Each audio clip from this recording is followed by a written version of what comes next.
del tema que estábamos tratando. Se habla de condicionantes del proceso. Cuando se diseña un proceso, el legislador tiene en cuenta que el proceso es, por un lado, un hecho sociológico y por otro lado es un hecho psicológico.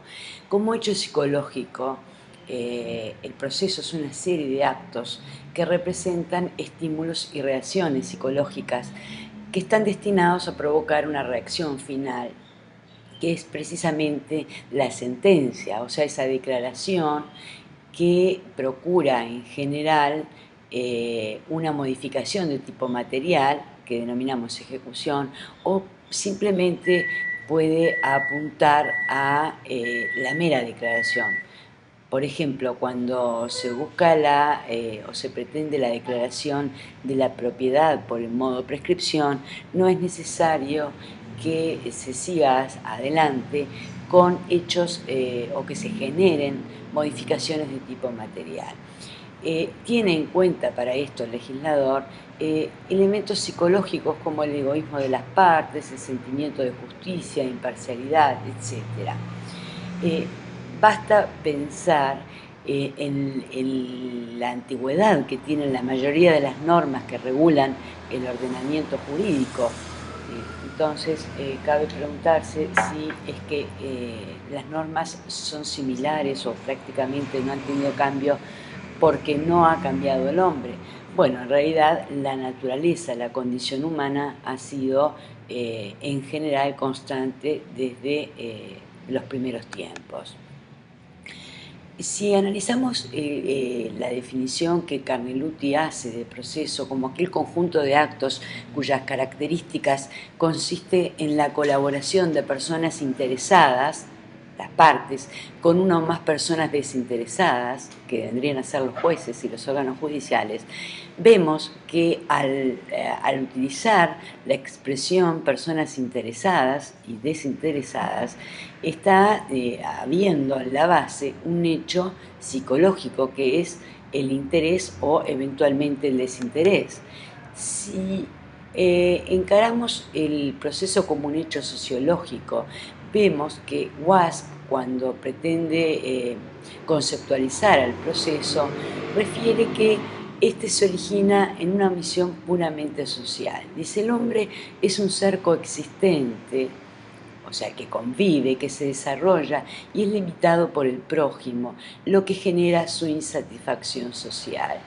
La insatisfacción originalmente para el hombre arranca de una reclamación o una protesta. Esta protesta, cuando trasciende lo interno del hombre, adquiere carácter social y la llama en queja social. Cuando una sociedad ve que cierta queja social adquiere relevancia, lo que hace es regularla jurídicamente. Por eso se dice que el derecho toma la queja y la transforma en una pretensión jurídica. Entiende que amerita la atención del legislador y en consecuencia la recoge en una norma. Esa pretensión jurídica, cuando trasciende la queja individual y trasciende el mero hecho de la queja social y es recogida, reitero, por el derecho, forma parte de o es la base para alguna regulación, una nueva regulación a través de un proceso.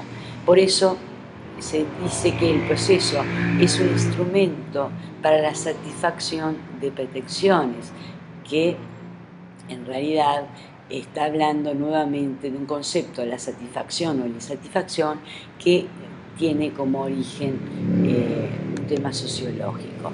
Barrios de Ángeles, casi que de los autores más emblemáticos del Uruguay, establece que el proceso es un fenómeno social, la insatisfacción, que surge por carencias y siempre que esa insatisfacción sea pretendida o asumida en el proceso. Claro está que si la insatisfacción queda en la esfera psicológica, no es atendida por el derecho.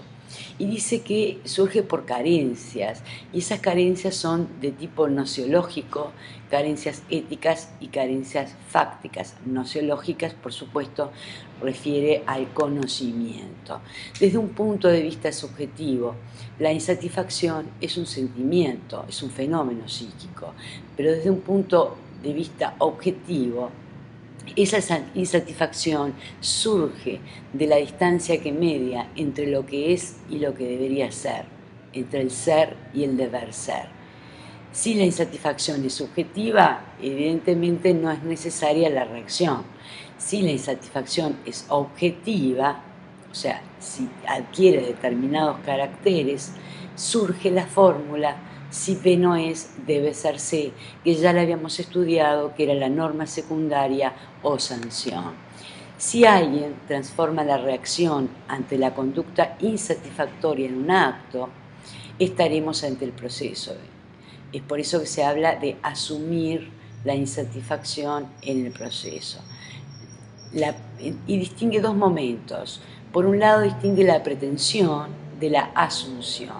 La pretensión es cuando se trata o se procura que un tribunal asuma esa insatisfacción, digamos, la tome a esa insatisfacción en búsqueda de la satisfacción jurídica. Ya no estamos hablando de insatisfacción o satisfacción individual o psicológica individual.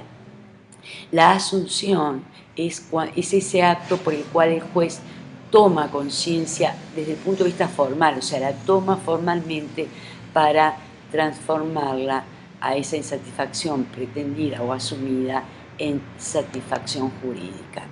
Existen evidentemente otros supuestos que inciden en la conceptuación del proceso. Se habla de supuestos culturales y tecnológicos. Evidentemente no es lo mismo cuando hay ciertas culturas, por ejemplo, aborígenes, que en un mundo más desarrollado. La forma en que ambos mundos culturales asumen, digamos, el proceso trasciende a lo que vienen a ser las formas que se adoptan para regularlo. Evidentemente, el otro supuesto, y cada vez toma más relevancia, es el tecnológico. De hecho, actualmente en nuestro país, las notificaciones, por ejemplo, se hacen por vía electrónica. En algún momento llegaremos al procedimiento que se tramitará, digamos, electrónicamente, la mayor parte, obviamente no todo, porque hay actos que necesitan de la inmediación con un juez. Toda la tecnología ha repercutido en lo que viene a ser el diseño y la estructuración del proceso.